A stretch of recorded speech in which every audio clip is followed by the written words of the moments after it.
Hello साथियों, यो तपाईहरुकै अति प्रिय युट्युब च्यानल ज्ञान स्क्रिनमा म तपाईहरुकै डियरेस्ट नरेश कुमार यहाँहरुलाई हार्दिक स्वागत तथा अभिवादन टक्राउँदछु। र आज पनि तपाईहरुको समक्षमा एउटा कथा वाचन गरी तपाईहरुलाई नै सहयोग पुर्याउनको हेतु उपस्थिति भइसकेको छु। र आज वाचन गरिने कथाको शीर्षक छ परिबन्ध, जसको रचनाकार हुनुहुन्छ श्री पुष्कर शमशेर जंगबहादुर राणाज्यू।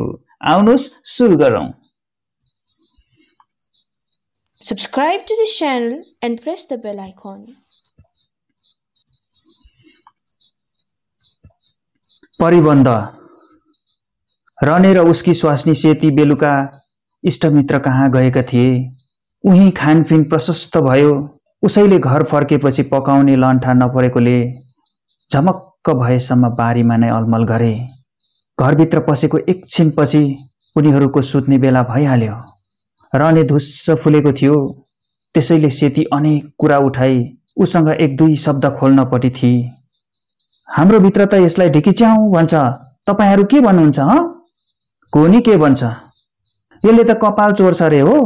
नजिकैको जुत्ता टिपेर रनेले किरोलाई मार्न उठायो। उसकी स्वास्नीको नमारलाई टेरै नलगाई एकै चोटामा बुतुक्क पारिदियो। हरे नारायण वैकुण्ठ बास होस्। अर्काले भनेको कति नमान्ने छि। कतिको पाप लाग्यो बाबै, जति लाग्छ लागोस्। उता गुनगुन गरेको सुनिन्छ, अर्को साथी रहेछ क्या रे। मेरो मेख मार्न ल्यायो होला नै एउटी ठिटी। पल्लो कोठामा केही गरुङ्गो चिज ढुङ्ग गरी खसेको आवाजले रनेको निन्द्रा खुल्यो। सेतीको निन्द्रा अघिदेखि नै गन्द्र्याङ गुन्द्रुङको आवाजले खुलिसकेको थियो। दुई तीन पटक सुस्त रनेलाई घचघचाई, तर उसको निन्द्रा खुलेनन्। यो कुरा खसमलाई दबाईको स्वरमा भनी दुवैजनाले बल्ल परी उतापट्टि ध्यान दिए। त्यसपछि अरू केही आवाज सुनिएन। बीचमा अर्को खण्ड हुनाले सानोतिनोको आवाज सुनिँदैन थियो। रनीले टुक्की बाल्यो, किलामा सिउरेको भोटो झिक्यो अनि लौरे मोराले के बिदाङ्स गर्न थाल्यो है भन्दै तुना बान्दै ढोका बाहिर निस्कन लाग्यो। उसकी स्वास्नीले रोकी। अघि जुझेर पुगेन? फेरि जुस्न मन लाग्यो? भइगयो नजाऊ, छडछड दैलोको पालबाट मात्रै च्याउँछु। जति जति यो घरमा। अहो, को रहेछ है त्यो? को ठम्माउनै सकिन। त्यसको कोठाबाट एउटा मान्छे फुत्त निस्केर भाग्यो। स्वास्नी मान्छे? लोक्ने मान्छे टोपीदेखि निको चाल छैन है। दुवै जोइ पोइ आँगनमा निक्ली लाहुरेको कोठातिर गए। ज्यादा अँध्यारो नभए तापनि नजिकै पुगेपछि मात्र ढोका वाङ्ग देखे। भित्र चुप घोप्टाए जस्तो अन्धकार थियो। निकै बेर कान थापेर सुन्दा न स्वा फुवाको आवाज न अरू कुनै आवाज आयो। रनीको मनमा लाहुरे त्यहाँ छैन भन्ने पक्का भयो। लम्किएर आफ्नो कोठामा गई टुकी ल्यायो। देख्यो खाटको ओछ्यानमा सिरानीनेर ठूलो नाङ्लो जत्रो रगतको टाटा परेको। टुकीको छायाले दोब्बर बढाएको। लाहुरेको लथुलाएको शरीर खाट अगाडि भुइँमा पस्रिएको। चिउँडो घाँटी गर्दनमा खुकुरीका ठुल्ठुला घाउ भए तापनि कोक्रो नछिनेको। एकुरिएका आँखाले शून्यतातिर हेरी शिर हानिराखेको। अब सेतीले सम्झी, एक दुई पटक हानेको आवाज झटक्क पनि उसका कानमा परेको थियो। तर त्यसबेला खुकुरीले काटेको भन्ने मन अंशैमा थिएनन्। रनेले त्यहीको अखोरा टिपी लाहुरेलाई पानी खुवाइदियो। एकछिनमा हुरुक्कै प्राण गयो।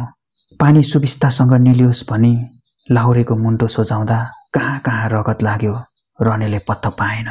रने अहिलेसम्म चुप थियो। उसकी स्वास्नी भनी, लौन नि कुन पापीले होला, म त हेर्न पनि सक्दिन नि, कसरी सकेको होला हरे इत्यादि भन्दै टुक्की देखाइराखेकी थिए। रनेको मनमा लाहुरे मरेको पक्का भएपछि टुक्रुक्क बसेकोबाट लामो सास फेरेर त्यो उठ्यो। राणाको छोरो अहिले मर्ने थाहा पाएको भए म किन अघि झगडा गर्थे? अब के गर्ने? पल्लो घरको होइन, तै द्वारेलाई खबर दिन्छु। म त यहाँ एक्लै बस्न सक्दिन। यहाँ भोजराज बाजेकोमा जा, न उनीहरू सुतेका छैनन् क्यारे? रणबहादुर गुरुङ, उसको पुरा नाउँ त्यही थियो, आफ्नो कोठामा गयो। कोट र टोपी लायो। खुकुरी टिपी भिर्न आँटेको थियो। फेरि के मन आयो त्यो खुकुरी जहीँको तहीँ राख्यो। सेतीलाई दुवै कोठामा ढोका उली जान हराई। फटाफट द्वारेको घरतिर लाग्यो। बत्ली हुनाले जुन लागेको थिएन तापनि बाटो हिँड्न सक्ने सम्मको उज्यालो थियो। राति सुनिने आवाज प्रशस्तै थियो तापनि रहनेका कानलाई थिएनन्। रश्मिको शासन चल्दाको दृश्यमा आनन्द लिनेलाई हेर्ने कुरा प्रशस्तै थियो तर रहनेका आँखालाई थिएन। लाहुरेको कोठाबाट निस्केको मान्छे को जस्तो थियो त्यही पत्ता लगाउनमा उसको ध्यान व्यस्त थियो। तर उसको सारा प्रयत्न काम दिँदैन। उसमाथि पनि सलाइको आगो र टुक्की बत्तीमा केही बेर आँखा लगाएर बाहिर अँध्यारोमा हेर्दा त्यही उज्यालोको पहेँलो टाटो एकछिनसम्म नाचिरहन्छ। त्यस्तो अवस्थामा अचानक देखेको दगुरेको मानिसलाई फलाना हो भन्न कम गाह्रो कुरा थिएन। द्वारेको घर नजिक पुगेपछि एकाएक रने ठिङ्ग उभियो। उसको मनमा अर्को विचार उठ्यो। द्वारेले उसले मार्यो कि भन्ने शङ्का गरी उसलाई मार्ने मान्छे भाग्यो भन्दैमा द्वारेले पत्याउला? खुन भएको थाहा पाउन साथ किन उसको पछि कराउँदै लगार्दै रहने गएको? रहने जस्तो अक्लो जवान मान्छेले त्यसलाई पक्रनु केही अचम्म थिएन। कि त उसले त्यो मानिसको नाउँ दिन सक्नु पर्थ्यो कि हुलिया? रनीले मारेको होइन भन्ने साक्षी नबोल्ने देउता र उसकी स्वास्नी मात्र थिए। दूधको साक्षी बिरालो भने उसकी स्वास्नीको कुरा कसले सुन्ला? अनि सबभन्दा गढाउको कुरा त यस्तो होला भन्ने कसरी देख्नु? सेतीका निम्ति दिउँसो लाहुरेसित कुस्ता कुस्ती पर्दा रिसको झोकमा यसलाई नमारी छोड्दिन, गए एक ज्यान त जाला नि भनी छुट्याउन आउनेको अगाडि उसले कुर्लिएको थियो। सरजमिन बस्दा उनीहरूले यो कुरालाई अवश्य बिर्सिने छैन। अरे त्यो मानिसलाई पक्रिने उसको बुद्धि किन आएन? यस बेला गए भेटाउन सकिएला? 2-4 कदम अघि जतिकै तड्केर हिँड्यो, फेरि अडियो, बिस्तारै बिस्तारै टाउको हल्लायो। रनेले गधा 25 पनि नागेको थिएन। भर्खर 22 वर्ष मात्र टेकेको थियो। भागेर मुङलान पस्नु नै उसको बचाउको एकमात्र खुला द्वार हो भन्ने उसले ठान्यो। त्यसबेला उसले झलक्क सेतीको मुख देख्यो। घाँटी मस्कियो। तर पक्राउ खाने डरको अगाडि माया टिक्न सकेन। पहिलेको रने र अहिलेको रनेमा जमिन आसमानको फरक थियो। अघि खुनी पक्राउने सरकारको अङ्गको रूपमा आफूलाई सम्झेको थियो। अब अरूका आँखाले हेरी आफूलाई खुनीको रूपमा लियो। उसैले सबैतिरबाट भयरूपी भूतले उसलाई घेरे। सुरुमा 1 नम्बर ठरिएको रने अहिले भुल्का कराएको सुन्दा पनि झस्क्यो। यताउति हेर्दै भाग्न थाल्यो। जति जति भाग्थ्यो आफ्नो खाल्टो खन्दै जान्थ्यो। भारादारी तेस्रो फाँटोको पुरानो बिचरी पदमनिधि लामिछाने मुद्दामा खुब केलाउने गर्थे। झगडियाहरू सँगसँगै मिठो मसिनो बोली गर्ने उसको आदत बसेको थियो। ए लालबहादुर, कैदीलाई भित्र ले। रने बस बाबु, बडो लायकको राम्रो रहेछस् बाबु त त। खै हजुर, मान्छे राम्रो भएर के गर्नु, कर्म राम्रो चाहिँदो रहेछ। आज तेरो मुद्दा चाहिने तालुकवाला कहाँ जाहेर हुन्छ बुझिस्? बुझे। कसो होला हजुर मेरो मुद्दा? लामिछानेले ओठ ल्याब्राई मुन्टो हल्लाए। खाएको बिक पो लाग्छ हजुर, नखाएको बिक त लाग्नु नपर्ने हजुर। उत्सुकता शून्य स्वरमा रनेले भन्यो। मुनासिब भनिस्, तर के गर्छस्? अघिल्लो दिन झगडा हुँदा चाहिने तैँले नमारी छोड्दिन भनेको सुन्ने साक्षी त्यतिका चाहिने छन्। तेरै स्वास्नी को रे? सेतीले पनि हो भनेकी छ। तँ चाहिने होइन भन्छस् फेरि? त्यो त त्यो जुन रातमा खुन भएको छ चाहिने त्यही रातको केही अगाडि तेरो घरको बाटो गरी के रे कल्चा नेवार चाहिने जान लागेको रहेछ। तेरो स्वास्नीले नमार भनी कराएको चाहिने पछि वैकुण्ठ बास होस् भनेको सुनेछ। त्यसो भनेको त हो, तर चाहिने मेरो पोइले किरोलाई मार्न खोज्दा पनि भनेको भनेर साबित भई। कसैले चाहिने पत्याउने कुरो हो त्यो? तैँले चाहिने त्यो कुरा भनेको होइन भनी इन्कार गरिस्। त्यो त हजुर डरले पहिले होइन भन्यो, पछि त। मेरो कुरा सुन, पछि साबित भइस् त्यो गर्नाले झन् के भो? चाहिने इन्साफ गर्नेहरूलाई भएको कुरा पनि त चाहिने ढाड्दो रहेछ भने खुन गरेर चाहिने इन्कार गर्न कत्रो आइतबार भयो भनी बुँदा पक्रन सजिलो भयो। फेरि सेतीलाई हातपात गरेकोले मर्नेमाथि तेरो रिस पुरा चाहिने देखियो। गाउँघरमा अरू कसैको इबी लागेको लाहुरेमाथि चाहिने कतैबाट गुन्जन आएन। त्यहाँ आएर त्यो बसेको पनि त चाहिने धेरै भएको थिएन। हो, लाहुरे धनी त देखिन्छ। उसको कन्तुरमा नोटका क्याट र कम्पनी चाहिने रहेछ।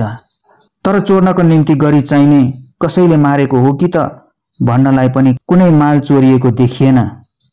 सुरु द्वारे कहाँ गएर चाहिने तैँले खबर दिएको भए पनि अलिकति तेरो ठाउँ हुन्थ्यो। झन् भागिदिनाले तर नै तेरो कुरा खुबै बिग्रियो। तेरो मुद्दा सुन्न बित्तिकै नबिराएको भए चाहिने किन भाग्थ्यो भनेर मै पनि भन्छु, ऊ त्यो पनि भन्छ, चाहिने सबै भन्छन्, को भन्दैन? के गर्नु हजुर? अल्लरे बुद्धि, मैले भाग्न जानिन। स्वास्नीलाई तानेको देख्दा रिसले आँखा देखेन, त्यसमाथि मोजाइ लाग्यो। रिसको झोकमा के बोल्यो के पत्तै पाएन। जाने पनि नजाने पनि मैले गरेको त्यही हो हजुर। अरू मैले कौनै कुरा खाइबिराएको छैन। डरले भाग्दैमा ज्यान जान्छ रे भने। अरे बाबु, परिबन्ध भन्ने गजबको कुरा छ। अप्रेन्टिसमा भर्ना भई एउटा अंग्रेज बास त्यहाँ आइबसेको थियो। उसलाई फुर्ती देखाई लामिछाने जमिजमी भन्न लागे। परिबन्धले गर्दा चाहिने चोर साधु, साधु चोर हुन्छ। अब हाकिम बाजे चाहिने नआउनु भएसम्म यसलाई 2-4 कुरा सुनाउनु पर्यो। खुनकर्मी मुद्दाहरूमा चस्मदित देखि जाने साक्षी र प्रमाण चाहिने पाउन कठिनै पर्छ। साक्षी भएको मुद्दामा पनि धेरै जसो साक्षी दही चिउरे हुन्छन्। प्रमाणको समेत चाहिने परिबन्धले रङ्ग बदलिदिन्छ। त्यस्ता मुद्दामा इन्साफ गर्नेले चाहिने मुख टेक्ने कुरा परिबन्धै हुन आउँछ। परिबन्धैले बुझिस बाबु, मुद्दा सुन्नेको बहारामा चाहिने एउटा कुराको टक बसालिदिन्छ। त्यो सत्य पनि हुन सक्दछ, चाहिने झुटो पनि हुन सक्दछ। तर हामीले त्यसलाई सत्य नठानेको पक्षमा कामै चल्दैन। परिबन्धले चाहिने गढायो भने अरू कुराले अपराधीलाई रिहाई दिन साह्रै उकालो पर्दछ। अहिले तेरै चाहिने मुद्दाको कुरा लिउँ। तैँले चाहिने खुन गरिस् एउटा कुरामा मात्रै नि है। तत साँच्चै नै भन्लास् फेरि। लाहुरेसित तेरो पिटापिट चल्दा छुट्याउने मध्ये एउटाको मन चाहिने कालो थियो। लाहुरेले चाहिने साथैमा पैसा ल्याएको छ भन्ने त्यसले सुनेको हुन केही असम्भव छैन। चाहिने तैँले लाहुरेलाई नमारी छाड्दिन भनेको पनि चाहिने त्यसले सुन्यो। उसको मनमा पाप उठ्यो। लाहुरेलाई मारेको दोष रनेको टाउकोमा चाहिने परिहाल्छ। पोको सडिएकै हुन्छ। अब तिमीलाई इष्टमित्र कहाँबाट आई बारीमा बस्दा त्यो पापी चाहिने लाहुरे कहाँ गई रातिलाई बाँस माग्यो। अझ भन्यो होला चाहिने झगडा परेको उसमाथि मार्छु भन्ने मानिसको घरमा एक्लै दुक्लै सुत्दा के कसो पर्छ, चाहिने साथी सुताउनु बेस छ। लाहुरेको चित्त बुझी त्यो पापीलाई चाहिने सुतायो। तिमीहरूले राति चाहिने सुत्नु अगाडि तिनीहरूले कुरा गरेको सुन्यो। जब चाहिने त्यो बदमासको मनमा होइन यहाँनिर चाहिने एउटा कुरो छुट्यो। तर भइगयो, त्यो नमार भनेको किरोलाई नै हो भनी सम्झ्यौं। अब त्यसपछिको मनमा चाहिने तिमीलाई पनि निन्द्रा पर्यो, चाहिने लाहुरे पनि निदायो भन्ने पक्का भएपछि उठेर लाहुरेलाई छप्कायो। तर मच्चाएर चाहिने हान्दा त्यो आवाजले तिमीहरू बिउज्यौला भन्ने डरले निर्धक्कसँग हान्न पाएन। उसैले धेरै चोट चाहिने लाउनु पर्यो। लाहुरे चल्मलाउन चाहिने छोडेपछि घोक्रो छिनाउनपट्टि त्यो चाहिने लागेन। उसको ध्यान त जसरी हुन्छ चाहिने चाँडो कन्तुर खोली भयभरको गुटमुटाई चाहिने भाग्नैपट्टि थियो। तर कन्तुरमा साँचो मिलाउँदैमा चाहिने लाहुरे छटपटाई खाटबाट तल खस्यो। त्यसको ठुलो आवाज आयो। बदमासको मन चाहिने हडबडायो। झन् तिमीहरूपट्टिको आवाज सुन्न साथ त त्यसको होस गुम भयो। तुरुन्तै साँचोको झुत्ता लाहुरेको सिरानी मुनि चाहिने घुसारी कताको दाम कताको नोट सुइकुच्चा ठोक्यो। त चाहिने सोझो गुरुङ पानी खुवाउँदो भएका हात र पटुकामा चाहिने रगत लाइस। त्यो थाहा पाएको भए धुन्तिस होला। थाहा पाइनस्? जाहेर गर्न गएको मान्छे जाहेर गर्न चाहिने कता घोरिन थालिस। यसो चाहिने विचार गर्दा होइन बा, अब मलाई नै पक्राउँछन्, लौ भाग भन्ने ठानिस। अनि चाहिने उही कुलेलाम ठोक्नपट्टि लागिस्। नतिजाको ख्यालै गरिनस्। झन् पक्राउ खाएपछि त तेरो मुटुले चाहिने ढ्याङ्ग्रो ठोक्न थाल्यो। अनि त किन चाहियो र? यो पनि होइन त्यो पनि होइन भन्न लागिस्। कदाचित त निर्दोष भए चाहिने यही कुरा भएको हुनुपर्छ। तर के गर्छस्, परिबन्धले यसै तँलाई गाडेको थियो। उसमाथि पनि भागी राप्ती खोलानेर पक्राउ खानु, भएकै कुराहरूसँग पनि चाहिने लम्पन छम्पन गर्नु, पछि अरू कुरामा साबित भई चाहिने खुन गरेको मात्र इन्कार गर्नु। अब बाँकी के रह्यो? हो, तैँले भागिदिएको भए र सुरुको अड्डा पश्चिम 2 नम्बर अदालतले छुट्याउन लाउनेहरू उपर पनि चाहिने शङ्का गरी कारवाही गरेको भए सायद त्यहाँनिर केही देखिन आउँथ्यो कि? अब त चाहिने यतापट्टि कुरा उठाए कि उपशङ्का ठहरिन्छ। रनी जय विजय केही नबोली बिचरीपट्टि एक टक लगाइराखेको थियो। उसको मनमा बिचरीको कुराको के असर पर्यो मुखको भावबाट झल्कँदै थियो। बिचरीको भनाइको अर्थ उसको मगजमा नघुसेकोले बुझ्न बल परेको हो या बिचरीको अक्षर अक्षर कलेजामा गढी बाहिर निस्कन खोजेको? आँसुले उसका रुखा आँखामा बाटो नपाएर पसिना पनि निस्केको हो। रनीको निधारमा चिड पसिना आएको थियो। पछिबाट 3-4 पटक उसको ओठ चल्यो। सायद परिबन्ध शब्द घोकिराखेको थियो। हैजाले सबैलाई लग्यो। बिचरीको कुरा टुङ्गिएपछि रनीले लामो सास फेर्यो। बसाइको आसन बदल्यो अनि भुइँमा क्वार्ती हेरी मानौ त्यो तेलिया इटले उसको भूतले जीवनको चित्रपटको काम दिइरहेको थियो। थामी भन्यो, हाम्रो ठुलो जहान थियो, म बाहेक त्यतिका जना सबै मरे, म एउटा किन बाँकी रहला भन्ने लागेको थियो। अभागी मोराको कर्ममा त्यस्तै मामलामा पर्नु रहेछ र पो। लबन पश्चिम 2 नम्बर चाहिने अदालतले चाहिने यस्तो फैसला चाहिने गर्यो। अनि रनेको अपिल चाहिने त्यो मुद्दा भारादरी चाहिने तेस्रो फाँटामा चाहिने पर्न आयो। जति बढ्ता धक मान्यो उति धेरै लामिछानेलाई चाहिन्थ्यो। जहाँ सुब्बा बाजेले पनि चाहिने सबै प्रमाण परिबन्धबाट चाहिने उनी सदर गर्नुभयो। उताबाट चाहिने भाइ गयो सबैले सदर गरेर होइन, अनि इन्क्वारी हुनाले चाहिने ल सोध्न त्यो के भन्छ? सरकार गुरुङको छोरा अन्यमा पर्नु होइन। रनीले हात जोडी करायो, मैले कौनै कुरा बिराएको छैन सरकार। नबिराएको भए किन भागिस लाटा? सरकार त्यति भाग्न मैले जानिन छ। अब के गर्छस् बाबै? सबैले तँलाई ठहराएर ल्याएछन्। रनीको बाटो बयानी उसको मुद्दा के भयो उसैबाट सुन्न सेती पहेले लुमडीमा घुरिरहेको थिए। तर म भुटभुटिएकोले एकै ठाउँमा स्थिर गरेर बस्न सक्दिनँ। घरि ऊ धरारनिर पुग्थी, घरि बाघको ढोकासम्म जान्थी। हिँड्दा हिँड्दा खुट्टा गले, सडकमा हेर्दा आँखा टटाए। आखिरमा जङ्गबहादुर महाराजाको शालिगनिर बाघको पर्खालमा अडेर लागेर सेती बसी। एकछिन त उसको मनमा रनीले रिहाई पाएको आनन्द झुल्क्यो। अनि बिस्तारै बिस्तारै निराशको कालो बादलमा बेपत्ता भयो। केही बेर रनेसँग पहिले भेट भएको घटनातिर उसको मन डुल्यो। गुरुज्यू कहाँ बस्दा उसको नाउँ रामबदन थियो। उसैले रने उसलाई राम भनेर बोलाउँथ्यो। अरूहरू भने सेती सेती भन्थे। अरूका लैलैमा लागि गुरुज्यू कहाँबाट निस्केर घर जाने साथी खोज्दै थिए। केही दिनपछि बानेश्वरमा रनेसँग उसको भेट भयो। रने आइमाईसँग कुरा गर्न साह्रै लाज मान्थ्यो। उसले नै बोलाई पूर्व खोला जाने मान्छे रनेलाई थाहा थियो कि भनेर सोधी। कुरै कुरामा हैजाले रनेको जहानै मारेको हुनाले रने एक्लो भएको, घरको अवस्था निकै बढियो भए तापनि लहरले रिफेलमा भर्ना भएको इत्यादि हाल उसले थाहा पाए। जति जति रने शर्माउँथ्यो उसको मन उति त्यसपट्टि लहसिन्थ्यो। आखिरमा रनेको दशैंको बिदा नजिक हुनाले सँगै उसको घर हेर्न जाने कुरा उसले पक्का गरे। वहाँ पुगेपछि उसलाई रनेको घर मन पर्यो। अलि दिन उही बस्ने भई अनि एक्लै कोठामा सुत्नु डर लाग्यो। आफै रनेको कोठामा सरी। रनेले उसैबाट प्रीति झिक्यो, उसैलाई त्यो प्रीति दियो। सिक्रीको सोल्याङ सोल्याङ आवाजको झझल्कोले उसको दिवस सपना भङ्ग भयो। अघि पनि 2 पटक त्यस्तो झझल्को उसका कानमा परी उठेर रहेको व्यर्थ भएको थियो। तापनि जराक जुरुक उठेर लुमडीपट्टि हेरी।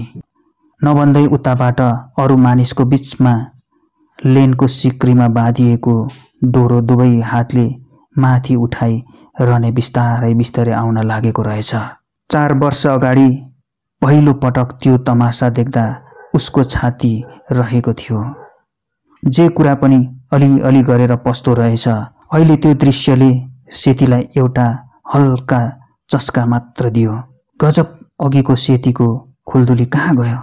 जुन प्रश्न सोध्ने उसको इच्छा थियो उसको जवाब उसको आफ्नै हृदयले दियो। सदर तै पनि रने नजिक आएपछि सोधी, के भयो? अघिदेखि रने निहुरेर हिँडिराखेको थियो।